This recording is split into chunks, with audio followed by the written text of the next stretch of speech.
Hello, everyone. Welcome back to season 2, episode 4. We have Louie, Vic, Mitra, Thiago, and myself, Keyur, back to record another episode. Today, we are going to discuss, does your job title really matter? There's a lot of layoffs still going on in the industry, and this is a question that commonly comes up. And we've all been asked this question either individually or as a group.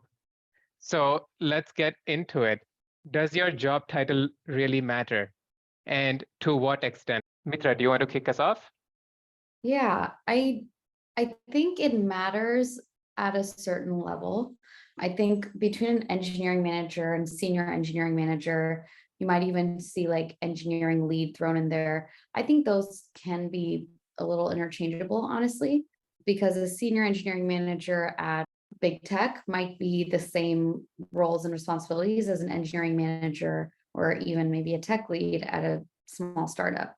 So when it's, anything below manager, I think you want to look at the scope of the job and the type of company, the size of the company, more so than the level, and probably also the salary, right? Some startups or some companies only have one level for engineering managers. So maybe they don't have a range of salary bands, but maybe they do have a senior manager position. And so that's always something to look at and ask about, what is the difference in the expectations and the scope and compensation.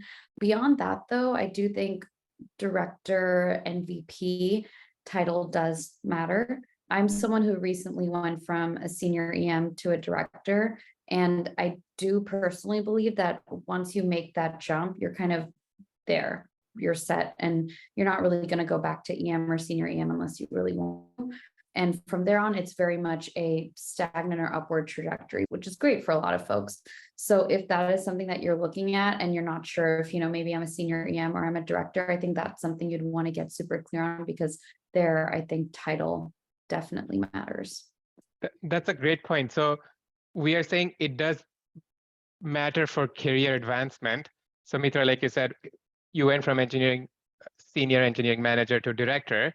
Now, chances are all your subsequent roles will be director or above, right? So if you're looking at it from a career advancement perspective, that lines up perfectly. But what if title is not your only criteria? What if, let's say, money is what you're after? Would you take a lower title that paid more just so you could get the additional exposure, if that's a domain that you like, or it's just you're in a phase in life where you need the money, whether it's down payment for a house or you need it for the kids, or you want to travel some more and that's what you need currently. What do you folks think? What would be a good time to make a jump just for the money? And is it unethical, or would you still do it? Go ahead, Vic. I don't think it's unethical. I mean, some titles are terrible, right? Like they're not all equivalent. For example, some companies do titles like associate engineer. And the reason that I think that's a terrible title is because it doesn't really line up with a title at a different company, which means that often, I mean, you may think, I don't care about my title. I'm having great fun doing my job at this company as an associate engineer.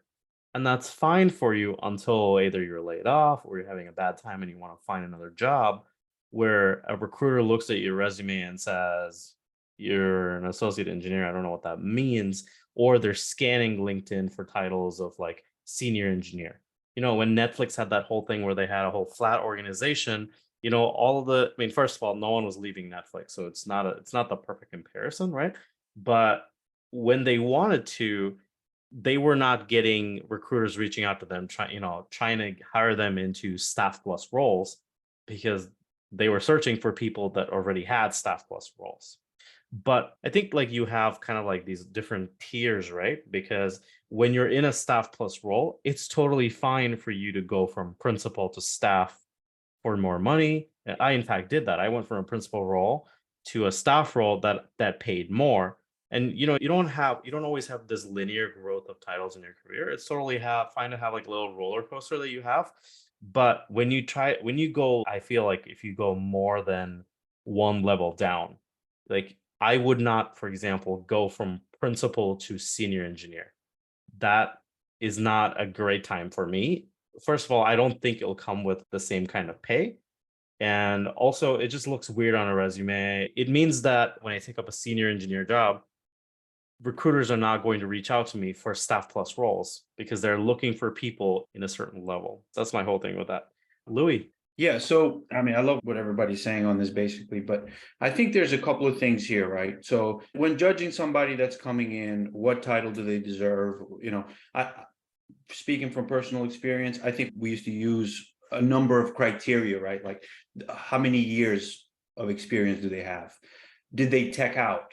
Right? Did they perform well on the tech portion of the interview? Did the experience check out in terms of behavioral and the types of situations that they've seen and the types of teams that they've run and whatever, if it's a manager, right? Or if it's an IC, the types of systems that they've scaled or managed. So we look at those things, right? And then there's also, you know, there's also their title at their current company. You factor that in, you look at it, you say, you know, does that match to something we have? And then I'd say there's another criteria, which is probably even more important than all of those, which is the money, which I think Keyur alluded to. It's like, if you're coming in and let's say you make your salary demand is 300,000 and you're asking for engineer, you know, you're applying for engineer 2. There's no way engineer 2 pays 300,000, let's say, at this org that we're in. I'm just making stuff up, right? But the point is that you're gonna have to, if that's your salary demand, that's where you are. Obviously, the company's not gonna hire you for 200 grand. There's no way you're gonna accept the offer. So why are we even gonna go through the whole process, right?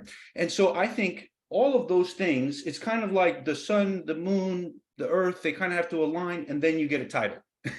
That's how it's figured out. It's not an exact science because you're going between these companies that have some of them, like, you know, a ninja engineer. I don't know what that is, right? But if, you know, some companies have stuff like that. And then, you know, but the thing that I want folks that are listening in to sort of focus in on is the money thing is equal everywhere. Everybody understands the money, right? You can't fake that part.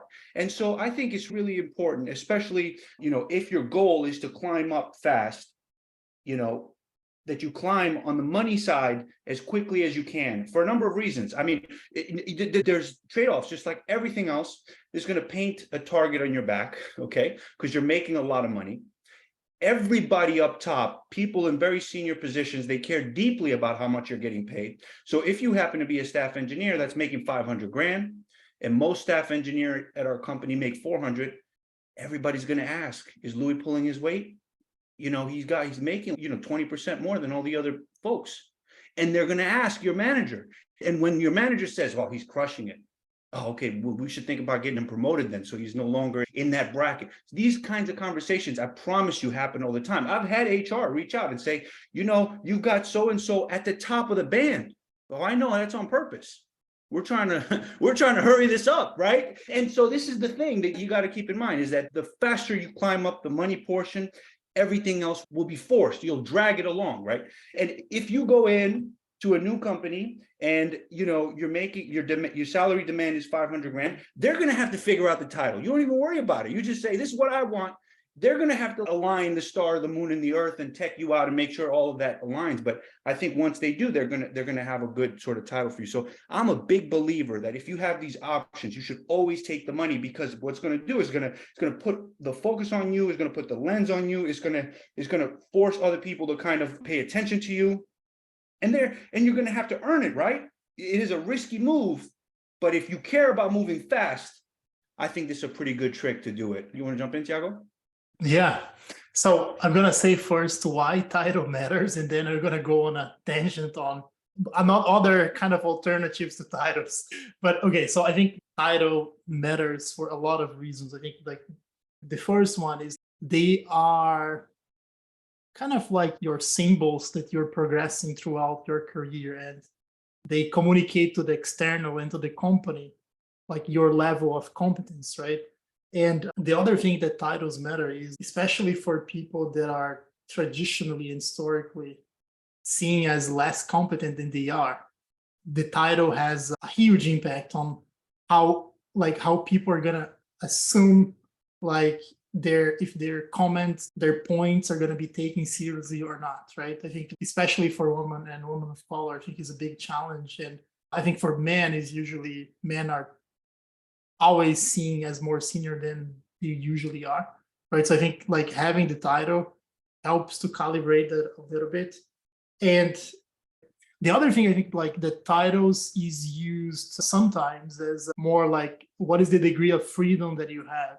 And then I remember this article, and I'm pulling that off here, where this guy has a point about maybe we should avoid using titles or seniority to communicate what the job actually is, because sometimes like you have a senior engineer position actually doing like junior engineer job, and on the article he pretty much says that there are three different degrees of autonomy one can have.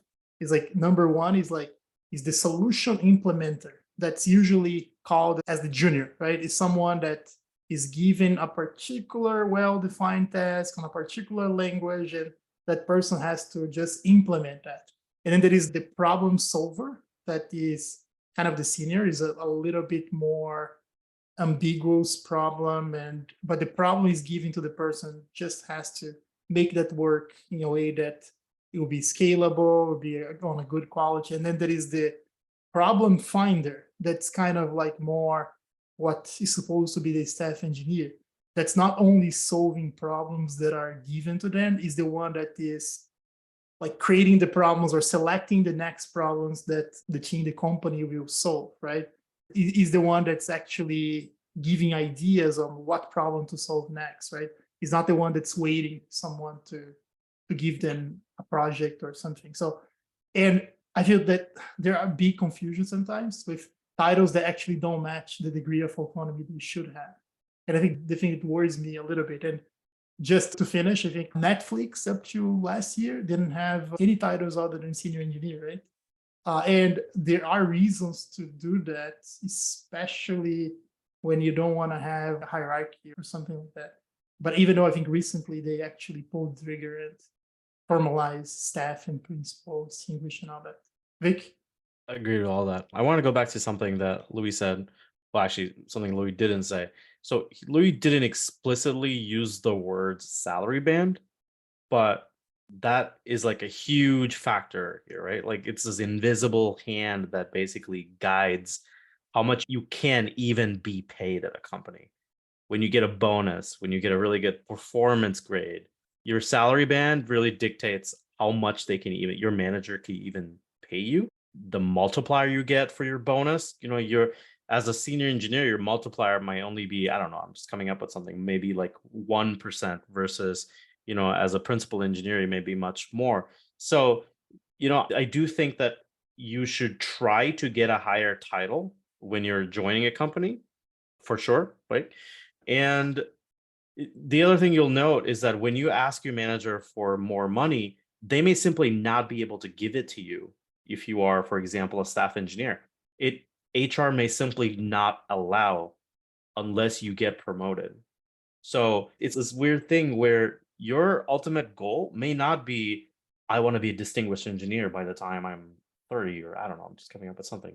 But you may really want to make $500,000, but you may be forced to get a different title in order to get that money at a lot of different places. Of course, there's exceptions to everything, right? Someone may say, oh, I don't know, we're just going to give you a, code ninja title and you get $500,000. But you also know my opinion on titles that make no sense and that don't translate across industries. And the other thing is, I want to say, titles get you into rooms. Okay, titles get you into private Slack channels. Titles open doors for you. And titles, whether people say they're important or not, when you make a code review comment, the person receiving the comment, well, if they're on your team, they know that you're a competent person. But across teams, someone is absolutely clicking on your name to see whether you're a staff engineer, a junior engineer, principal engineer, to see how seriously they should take you. I guarantee you that. Mitra. I think we've all kind of touched on the importance of titles, but we also, I forgot who said it, but talked about, there might be other things that you're considering and you're weighing when you're looking at this. We've obviously all talked about salary and compensation is probably the biggest driver. I think that's not something to just ignore. So important, yes, title gets you in rooms, but it's also very acknowledged that's not necessarily what you're looking for. I think we are definitely in a culture of, get more, climb the ladder, and, all those phrases where it's just do more, be more constantly. But there's also a lot to say for kind of career levels. For example, at Amazon, I think an SD2 or SD3 was kind of a career level where you could really be in that level for 10, 15 years, and it's not a thing, and no one's really batting an eye. And I think that's actually really great. And it's not everyone should be vying for a principal or a VP or director role, because those are very limited, because they require certain skills and experiences that not everyone can or will have. And so I think it's really important to analyze everything that is a priority for you at this time. Maybe the job that comes with that title is actually something you wouldn't be good at, or something you wouldn't enjoy. For example, being a principal engineer, I think Vic can speak to this more than me for sure, but you're not necessarily coding all day. You're probably doing a lot more firefighting and jumping in on calls and helping a lot of people more than work. Maybe that's not something you want to do. On the engineering side, I can say, yes, director, or, certain titles get you into more rooms and Slack channels, but that means you're in meetings a lot of the time. You're more removed from the code base. So with title, like we've all talked about, salary and bands, any job that you're looking at, I think it's important to know where you fall there, but also evaluate it against everything else that, is important to you. So maybe a couple of points to touch upon. I think, and maybe I'm generalizing, so folks feel free to jump in if I'm wrong, but as you climb the career ladder or get fancier titles, you lose some of the autonomy you had previously. To Mitra's points, you're probably in a lot more meetings. Your blast radius is wider now, so you're responsible for more items, which means you get pulled into a lot more decision making, a lot more firefighting, a lot more explaining, let's say, production outages, explaining what the roadmap should be, and you can get pulled in at the drop of a pin, as opposed to if you are implementing a solution, and I think what Thiago mentioned as problem solver, then you can do it at night, you can do it at Starbucks, you can do it at your own time. You have a lot more freedom, but as you go up, you might not have that freedom. And maybe that depends from title to title and company to company. In general, I find that reduces the autonomy that you have to work with. So just touching back on the career roles or the destination roles, so Mitra mentioned not everybody wants to climb the ladder, and that's perfectly fine. But would you be judged in your maybe next interview round if you were, say, a junior engineer for 6 or 8 years, or if you were an intermediate engineer for 10 years? Does that show poorly on you? Even though you were doing great as an intermediate, you just don't have any aspirations to go to senior. You get your job done, you do your 9 to 5, you solve everything, you make sure your sprints are closed. Does that reflect poorly on you within your company, or the next time you're trying to switch companies? Go ahead. I feel that it is almost impossible to not get promoted, especially if you join as a new grad. But I feel actually like mid-level. Sometimes I have seen folks spending a lot more time there before getting the senior title, right? But I think there are a lot of places either you're promoted in 2 years or 3, or it means that you are not actually a good fit, right? They actually don't want. You might not even get a stuff. choice. Yeah. Yeah, you're getting promoted, or you're getting pipped. leaving, or you're getting pipped. Yeah. Until the career role. But I was actually gonna touch on another point regarding just to end on titles, right? I think like titles are important, and there is a direct relationship to money, and those things should go hand in hand. But there are other things that the titles and the money alone don't tell, right? I think the one thing is like, what is the scope of your influence? Like, how close are you from the decision makers, from the C-level or from the board? And what is the quality of your peers, right? How long are they there? I feel that usually, at least in my experience, that has had a bigger influence in my happiness than the title or the money itself. And I can give you examples. So I was director of engineering at Amex for almost like 5 years there.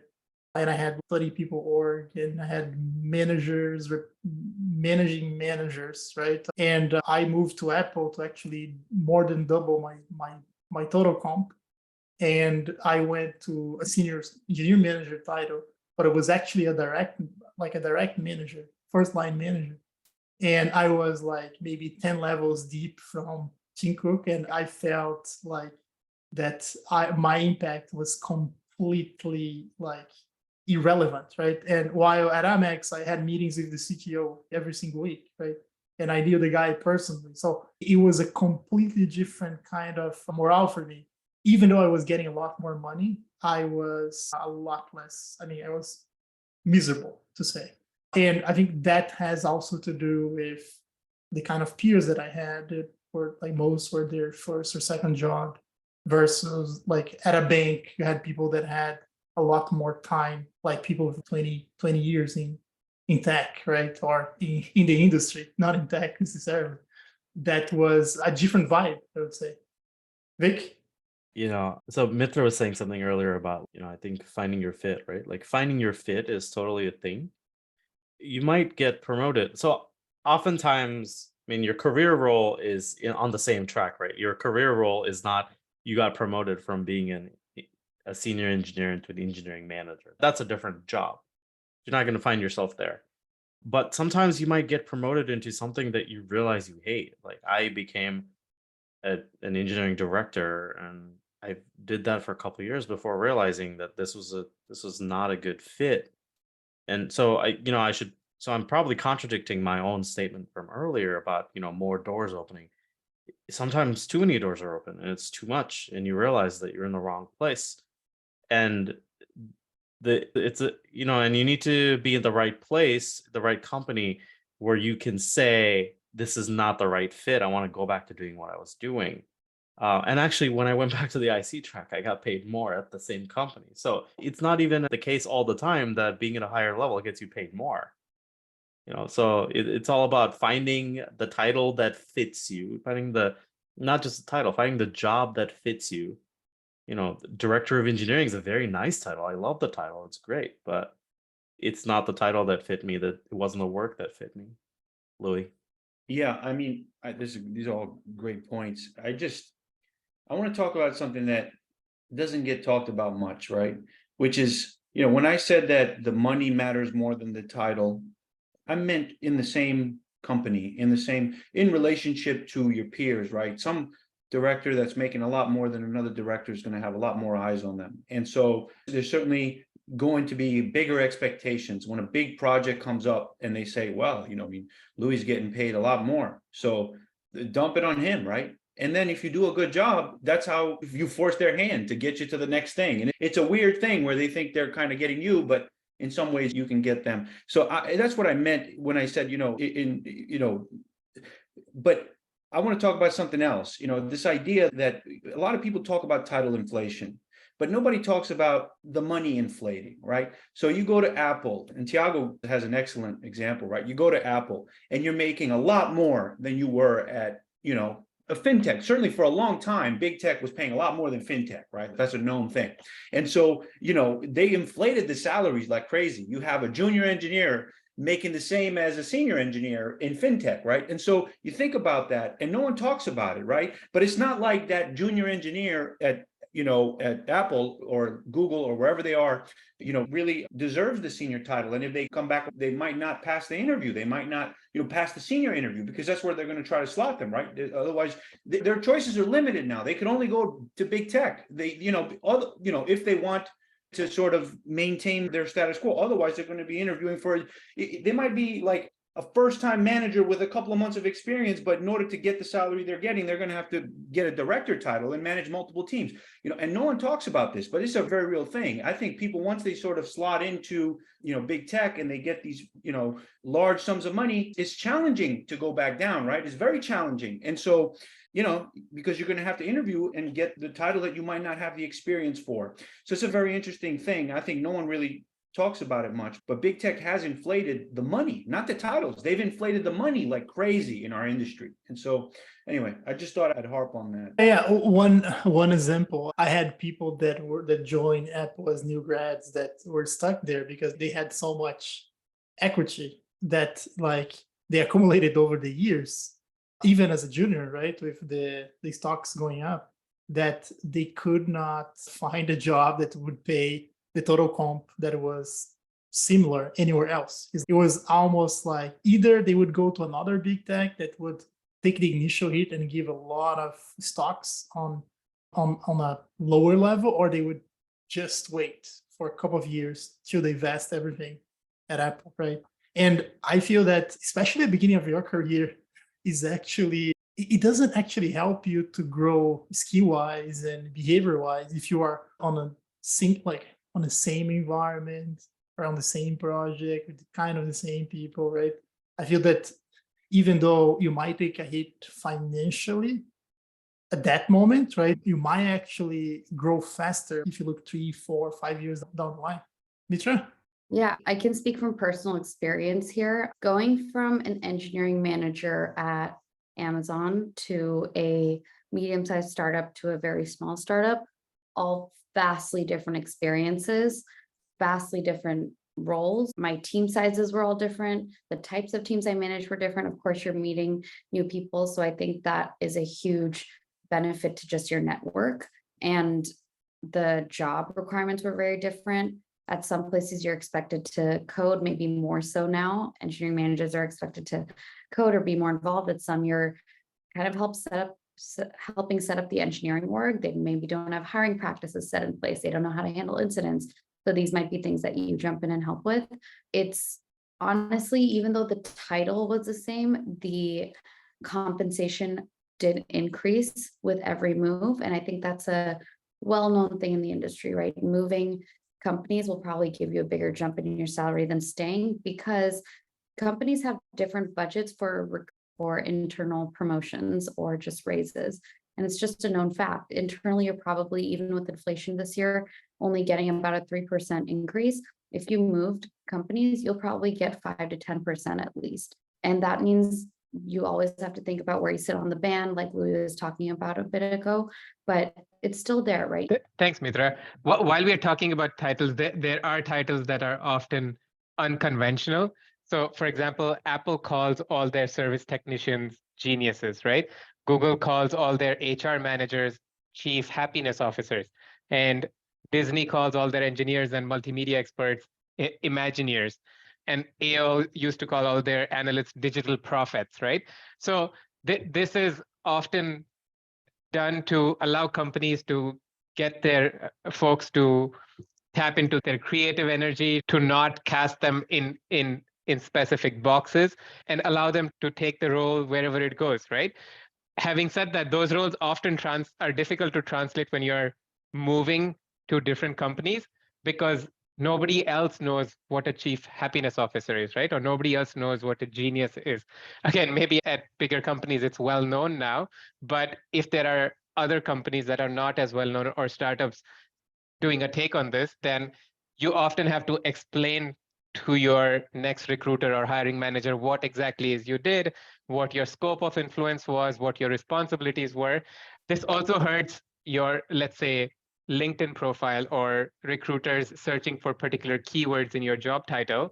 You don't automatically show up on top of the list, and it's a lot harder for you to be searchable for certain jobs. So just something to keep in mind. If you have a fancy title or an unconventional title, maybe include in brackets what that translates to.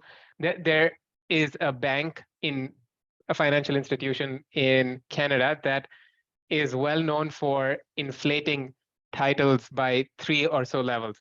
So everyone knows that if you work at this bank and you're called a VP, you're just an intermediate engineer. A senior VP is a senior engineer. So it's great to get that title while you're there. You feel that it'll help you with lateral moves. But when you go to your next job, even discussing your title with your peers, it's embarrassing. So you go back and either change your title or reflect what your reality was, right? So it often leads to interesting conversations. Go ahead, Thiago. Yeah, I was gonna actually end with a comment like on the title thing. And I think as a manager, how close you are to C-level actually matters a lot. I think like on how quickly you're gonna learn and how close you are from the big problems, right? I think if you are too deep nested in the organization as a manager, you don't get to learn as much as when you're kind of like close to the strategy. But yeah, that was, I think that is not as much as for a staff engineer or IC, but for a manager, I think it Thiago, matters a lot. Thiago, you mentioned that you were at Amex and you got to meet with the CTO as a director, and then you went to Apple where you got paid a lot more, but you were, 11 levels away or at least 10 levels from the CTO, right? And you never got to meet the CTO and sit down with them. So, I mean, I think you should, that's a staggering difference because these companies are not like, they're comparable. I mean, it's Amex and Apple. I mean, they're, and so it's a staggering difference in terms of inflation in big tech in terms of money, right? And what they've done in regards to that. Yeah. And Apple, I think, is still one of the few that has survived, right? So it was not the more inflated by far. But still they have and they don't have a CTO at Apple. I think they have all the VPs, SVPs, and all that. It is a really funny org structure. But yeah, I think not even the meeting with the senior director I would get to participate. It was like the culture was completely different here. So I think that's another thing.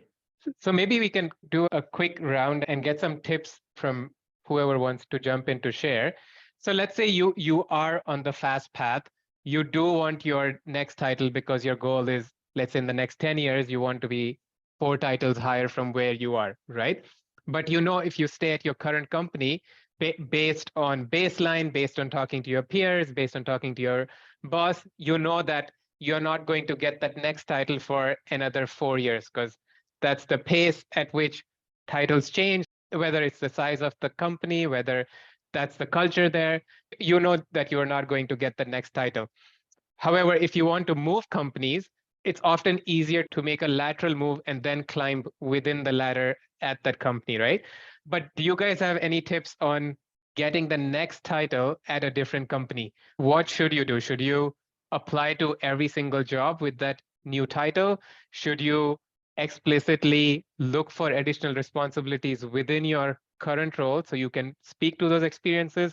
What are some of the tips that you have for someone that's ready to jump ship for that next title and how they can get that role? Go ahead, Mitra.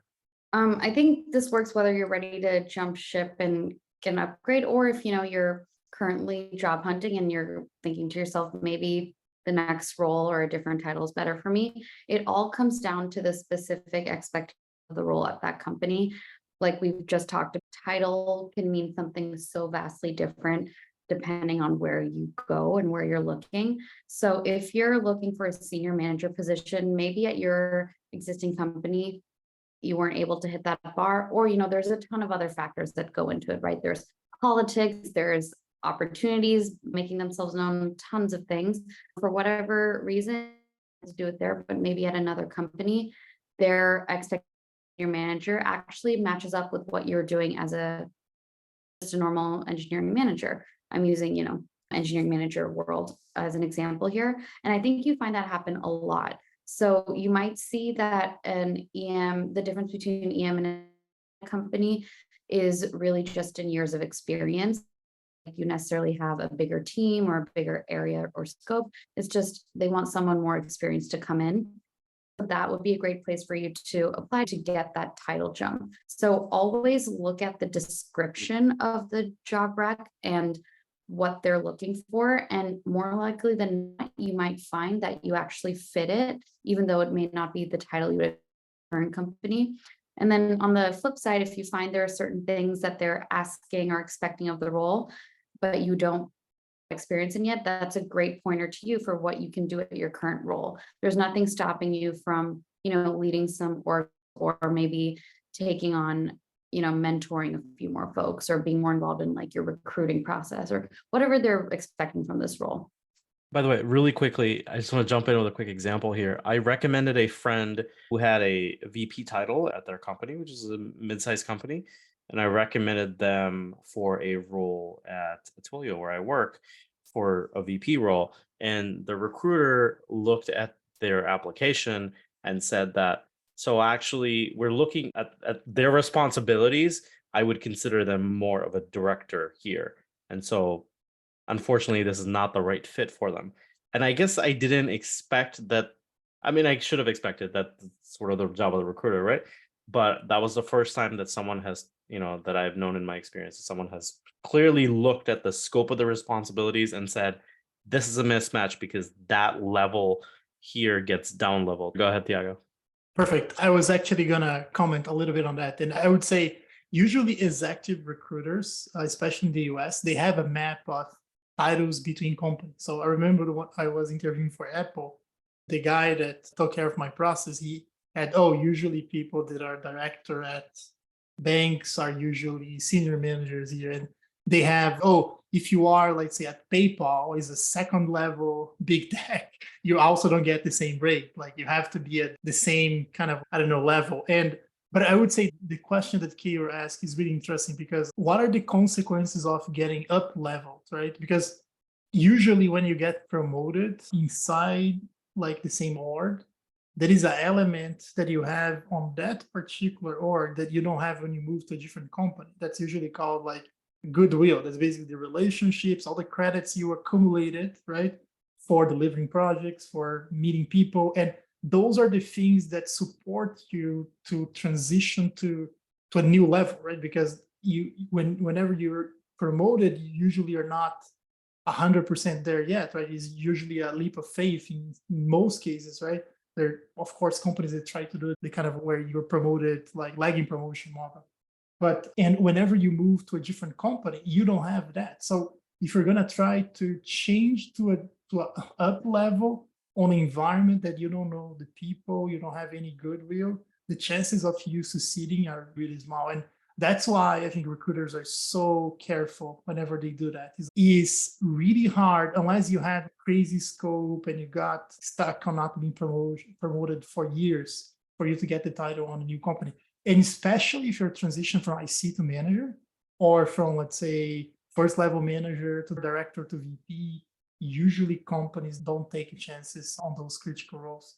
And so the consequences are being up level, or like you not being able to pretty much perform at the level expected, right? And the consequence of being down level is pretty much at you getting frustrated and not really enjoying that experience, because you're working on things that are much easier. You're seeing people that are senior than you doing, like, making mistakes that you would not do, and people don't actually take your experience seriously because you don't have the title, right? So I think it's a really bad thing both ways. And the people that are able to survive on an up level are really rare. I think, like, especially now when the market is kind of down, I think those opportunities are going to be fewer and fewer. Louie? Yeah, I guess I'll jump in with, because Keyur was asking for tips. And I mean, look, I don't have a whole lot of experience sort of bouncing around to get, I've moved around a fair share in my career, but I do think, it's a lot easier within one company to climb titles because you're being judged against your previous.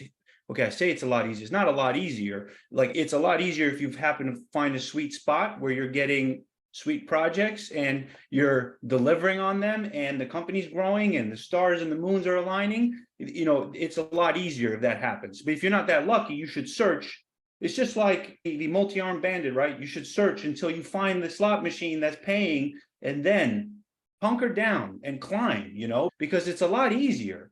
It's a lot easier in the same company. And in the same company, the rules are more consistent, right? The rules are more consistent. You don't have this eventual consistency and these other things at play. The rules are a lot more consistent, right? Like in terms of the way you're being evaluated against your peers and all these other things. And if you happen to, find a sweet spot, my tip would be go for the money. Just go for the jugular. Go for the money. Because once you get the money, what's going to happen is it's going to put pressure on people to give you bigger projects, to give you more responsibility, and you're very quickly going to get access to things that you would have otherwise not gotten. Look, personal experience, right? The thing that I've found is that very senior people, C-level people, don't really care what a title is, right? They don't care. They care how much you're getting paid. They care deeply about that because, they have a budget that they're managing. That's the thing they're looking at the most.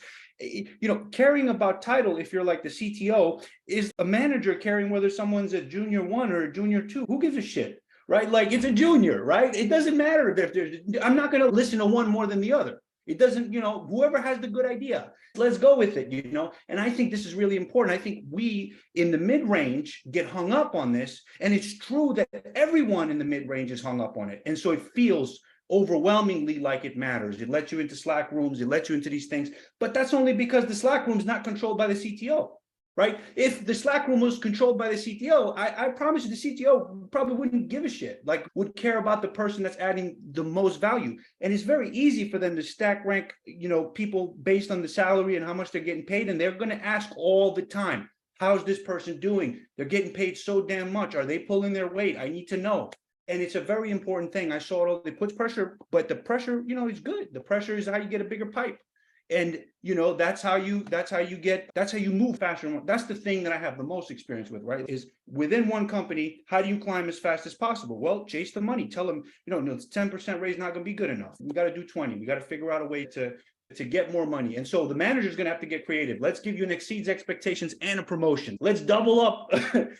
That's where you want to be, because if you get there, the next cycle, HR is going to be asking, why is this person at the top of the band, right? That we talked about that. Why can't we promote them? Why can't we? Oh yeah, we should promote them. And then, you get even more scope and you get even more important projects, and this stuff compounds quickly. And so the higher you get up on the money scale, the better it is. But really, this is a comparison between people in the same company, because what happens is, as we talked about, once you go out, big tech has very different salaries, and it's not going to translate the same way when you come back down. But in some ways, if you're really good, that could help you, because if you happen to go to big tech and make 500 grand a year, and you might be some just senior manager 1 or whatever the first level manager is, you come back as a director over here, because that's the only title that can support 500 grand. And I think, that happens a lot. So the money, I think, is a safe rule of thumb. You don't need to think about it too much, and you're going to have more fun if you're making more money, and you're likely going to move up a little faster. So that's my tip. Mitra, jump in. I will say one caveat to that. When you're looking at money, maybe it's not just the cash portion, depending on the company you're at. Actually, almost any tech company, I would say, is going to play a big part of it, especially at a startup. They're probably going to really weigh your total compensation heavily on your equity. Maybe they offer a bonus, maybe they offer a sign-on bonus. So really analyze like every part of that and figure out what's most important to you. If cash is what you really need right now, cash heavy offers are great and you can push for that. If you're really down to stay at a company for the long term and really believe that, in 4 or 5 years, your equity will be worth more than what it is right now, go for more equity. I've also in many offers negotiated like sign-on bonuses or annual bonuses, and that's all something that you should consider when you're looking at the cash component. I think that since layoffs are prevalent, this also ties to layoffs, right? If you are making more money or if you have a higher job title, that usually comes with a better severance package as you are exited from the company. So you've automatically built in a bigger moat or a longer runway for you to be able to find your next job. Again, it's not the best way to look at it when you're looking for a job, but it does help you on your way in and on your way out. Maybe on that happy note, we will call this episode completed, and we will see you all next week. Thank you, everyone.